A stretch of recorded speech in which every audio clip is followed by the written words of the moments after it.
Appreciate you being with us, guys. We took off Sunday, and so yesterday really kind of pointed our attention right to Missouri, and God, they're impressive on tape. We've played against most of them for our 3 years here. I mean, they're experienced, older, they're healthy. They believe they're going to win, and they've won some big games. They look very, very impressive against Alabama. They've won some really good road games this year, and 3 dynamic guards, and then Tillman, is as big a physical 5-man, but one of the most physicals in college basketball. And so they're just well-rounded, got good depth.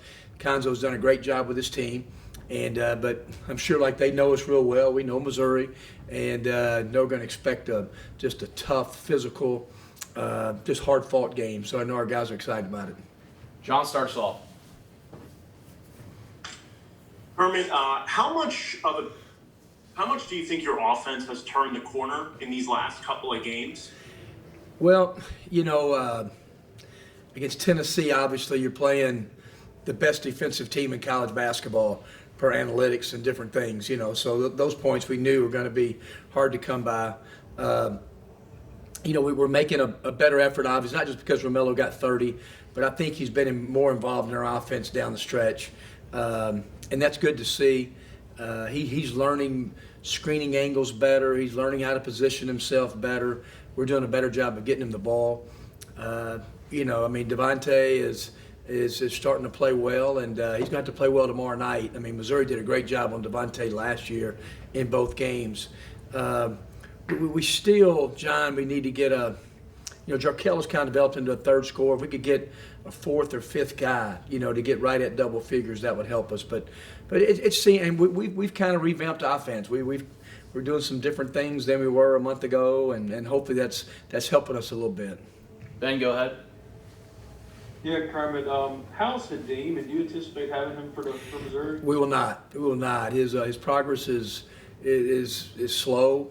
It's with his knee. He took a tough fall, and he's rehabbing, and it's just not coming around. I know like he would like, and so he won't be available for tomorrow night's game, and just kind of after that day to day, and he's just working with Andrew with rehab.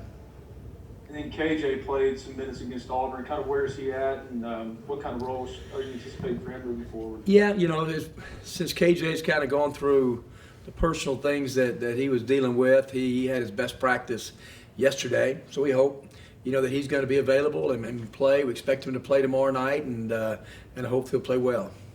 Go to Nick.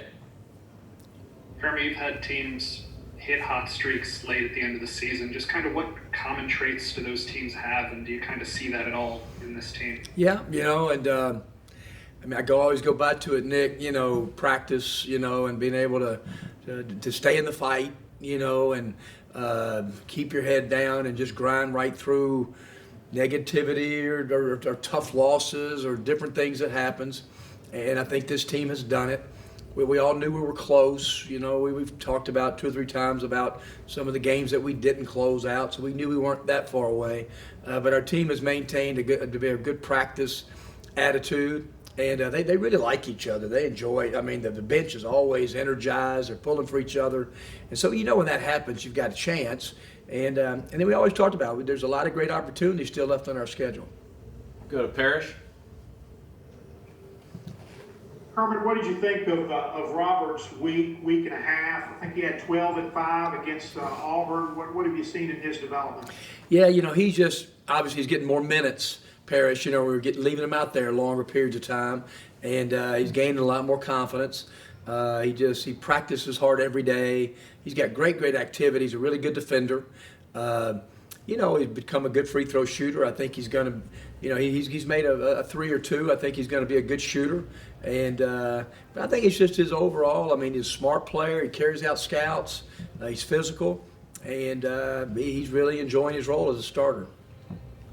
Have his minutes, his time, his growth, have those things pushed KJ to have that best practice you were talking about? We always hear about competition. Yep, I sure hope you're right, Parrish. We talked about that. There's no question, that KJ can come back and in a good frame of mind, Parrish, we can play KJ at the 4 or the 3, because he's versatile. He played mostly the 3 a lot last year. So, he can help us on both areas in the perimeter and at the 4 or 5.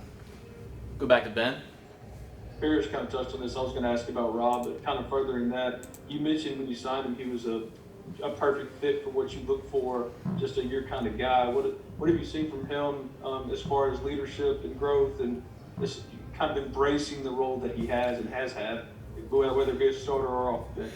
Yeah, he always just kind of has the same frame of mind, Ben, whether he was, starting and playing major minutes or coming off the bench and filling in. And his approach to practice has always been the same. Like I said, he always comes to practice.